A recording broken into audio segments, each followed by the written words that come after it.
So let's get one thing absolutely positively straight. You're not going to be able to bully Bernie Sanders supporters into voting for Joe Biden in the November election.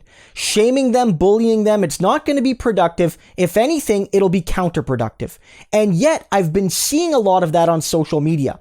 When Briahna Joy Gray, as I noted yesterday, and Kyle Kulinski, one of the biggest left-wing YouTubers, suggested that they won't be able to vote for Joe Biden, at the very least until he makes significant concessions to the left, they were faced by torrents, thousands of tweets seemingly, basically accusing them of being Donald Trump supporters, of rejecting the needs of marginalized people, and on and on and on. And I don't think that's true, and I don't think that's how you win those people over.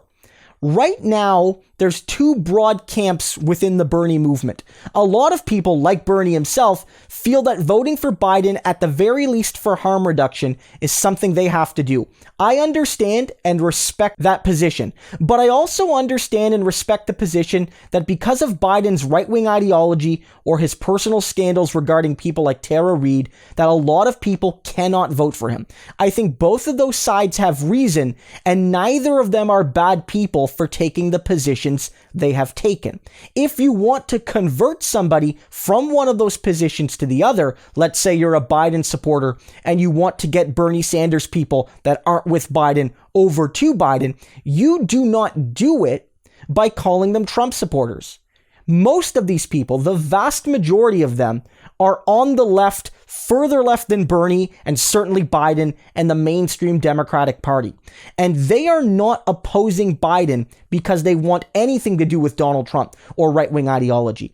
It's because they have a vision for society and they want to vote for something that encapsulates that vision. They are not just negative voters, they want to be affirmative voters for something, for healthcare for all, for a Green New Deal, for a wealth tax, and on and on and on and on. And if those voters don't see something like that from Biden or Trump, they won't vote for either Biden or Trump. My perspective is that if you want to win these folks over, you do it by actually offering them the policies they need to see. Most of them are quite reasonable. They understand that Bernie didn't win. Biden did. They're not going to get 100% of Bernie Sanders' platform. Nonetheless, Joe Biden adopting Medicare for all, Joe Biden adopting a Green New Deal, Joe Biden adopting a wealth tax would go a long way in convincing skeptical Bernie Sanders supporters to move over to Joe Biden. If you don't want to implement those policies, if you feel that Biden's platform is progressive enough or that it's designed to get moderates and that's what it's there for, and you don't want to make concessions to the left, that is fine. I disagree with you. I think you're 100% wrong, and I think that will lead to disaster in November. But you have to face the consequences that there will be some people who from the left have legitimate recourse to not vote for you and your party and your platform. They are not monsters. They are not bad people because of it. That is on you. That is 100% on you. You cannot have it both ways where you claim that you have the most progressive platform ever, but then not be willing to listen to many of the people that help push the debate in a leftward direction. So don't go around and blame Briahna Joy Gray and Kyle Kulinski and many other people when they say that they cannot vote for Biden at this point in time without concessions. You have a choice to make. You can either respect their will as legitimate progressives who are making a rational decision, or you can meet their concerns and welcome them into their movement. I think both positions have merit. If you honestly believe that Biden's platform is the one to win, you're wrong, I think, but you can have that belief. Then you can say to those voters, I'm sorry, there's no place for you in the movement. We disagree. We're moving on. Or you can welcome them in with policy.